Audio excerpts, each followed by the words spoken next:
आज का पहला पाठ रोमियो के नाम संत पौलुस का पत्र, अध्याय 6, पद संख्या 19 से 23।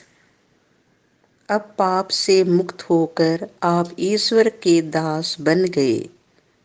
मैं आपकी मानवीय दुर्बलता के कारण साधारण मानव जीवन का उदाहरण दे रहा हूँ।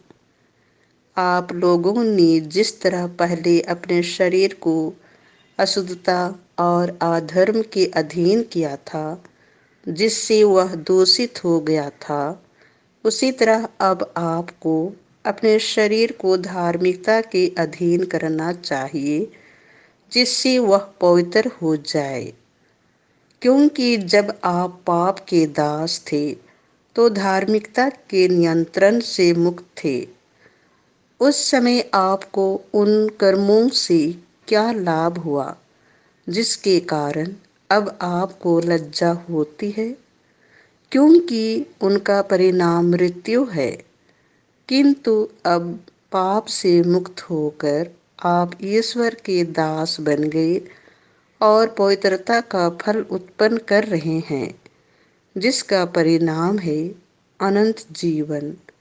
क्योंकि पाप का वेतन मृत्यु है, किंतु ईश्वर का वरदान है हमारे प्रभु यीशु मसीह में अनंत जीवन।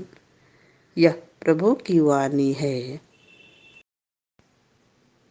संत लूकस के अनुसार पवित्र सुसमाचार, अध्याय 12, पद संख्या 49 से 53। मैं शांति लेकर नहीं आया हूँ। यीशु ने अपने शिष्यों से यह कहा, मैं पृथ्वी पर आग लेकर आया हूँ, और मेरी कितनी अभिलाषा है कि यह अभी धधक उठे।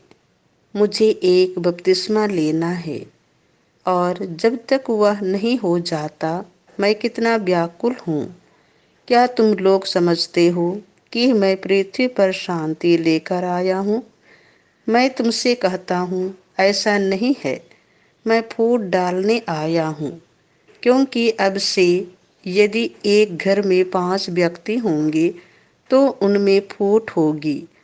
3 2 के विरुद्ध होंगे, और 2 3 के विरुद्ध। पिता अपने पुत्र के विरुद्ध होगा, और पुत्र अपने पिता के विरुद्ध। माता अपनी पुत्री के विरुद्ध होगी, और पुत्री अपनी माता के विरुद्ध। सास अपनी बहू के विरुद्ध होगी, और बहू अपनी सास के विरुद्ध। यह प्रभु का सुसमाचार है।